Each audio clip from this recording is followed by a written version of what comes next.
Hi guys, this is gonna be my video or tutorial on missiles. This is for aircraft carrier, um, Roblox, but it's very applicable with the designations across a lot of games like War Thunder, for example.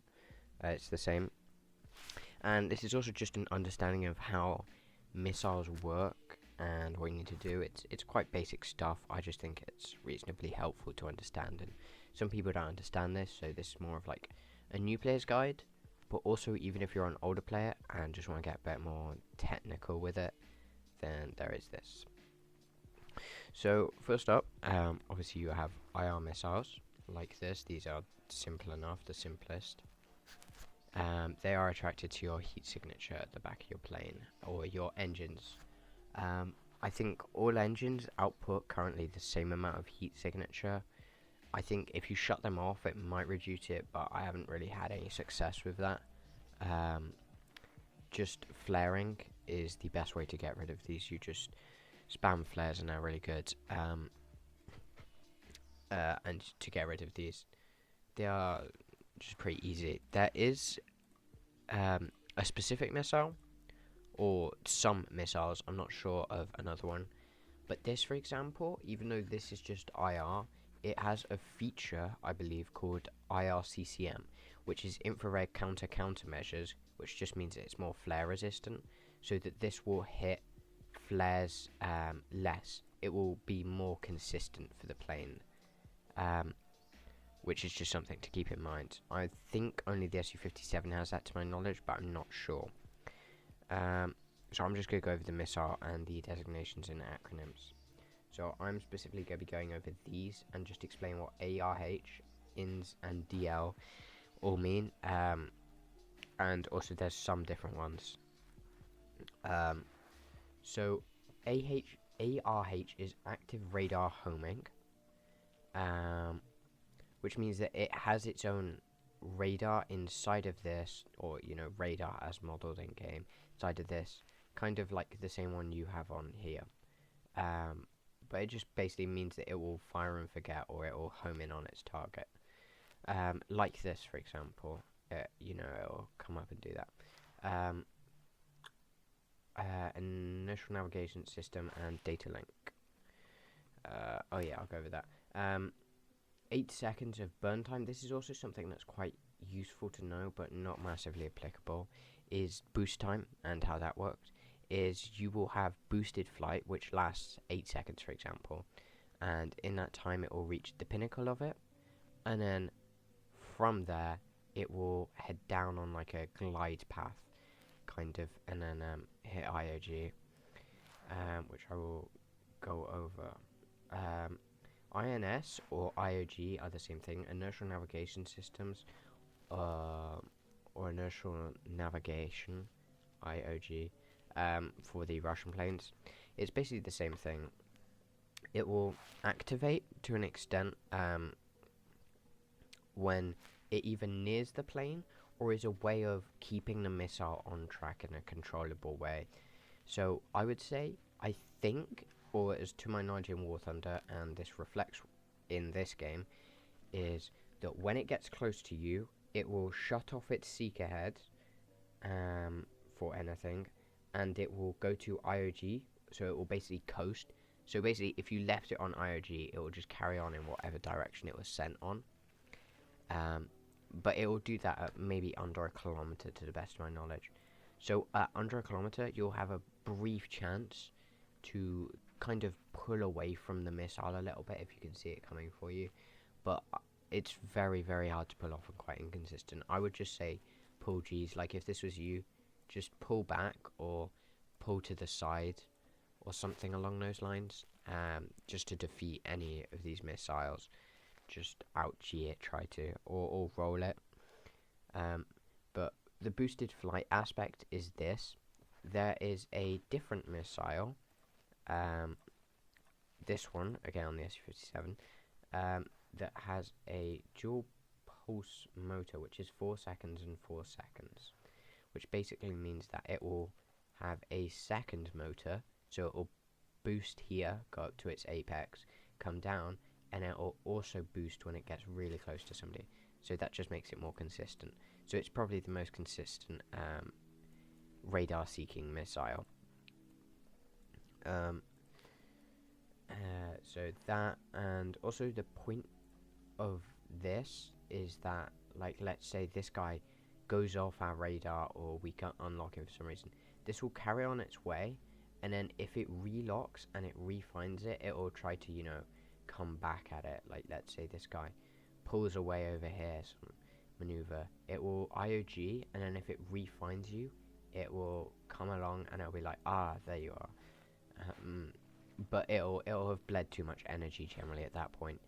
So it's just more of like a gimmick, and I'm not 100% sure it's in the game, but if it does work, that's how it would work. And I'm pretty sure with how detailed the game is, it will be in game. So burn time. Data link. Data linking is let me open this one for my data linking. Is here. Okay, so this is from earlier. I just want to get rid of this. That's for demonstration purposes, which I'll actually just go over in a minute. But just ignore that. But I'm going to use it anyway. Is data linking is from this green stuff. So green stuff, radar lines. Sorry, from your plane. It basically tells the missile. So your radar in here. Okay, I did not mean to do that. Your radar in here will lock onto the enemy plane here, and then tell your missile that you've obviously launched from here as well to go to that plane. You know, say, oh, you want to be here to hit. You know, so you get like, ooh, big explosion, type of stuff. But for example, let's say they pull out some crazy move like this. As long as, let's say this plane is over here, for example, as long as you stay data linked onto them, basically locked on within that, like that lock-on circle that you have, your missile will be like, oh, okay, I know where I need to go, you know, and it will pull up and try to hit it. So data linking is very useful. It will always keep the missile on track. And you won't lose it generally. It makes it so much more consistent.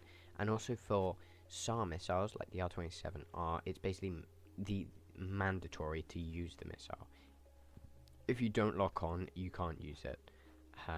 It'll just fail every time. With that, yeah, like this, it'll come up and it'll try and get it and stuff. And IOG generally isn't useful in this circumstances if you're constantly data linking it. So I am going to go on to SAR missiles, which I think are the most unique in game. SAR missiles, as I just covered, they have to be locked on. They have a really long burn time, but they have to stay locked on. But this also makes them really, really consistent, because you can't really out-G them, you can't really do anything to them, you just kind of get lucky with them, or that the other person doesn't know how to use them.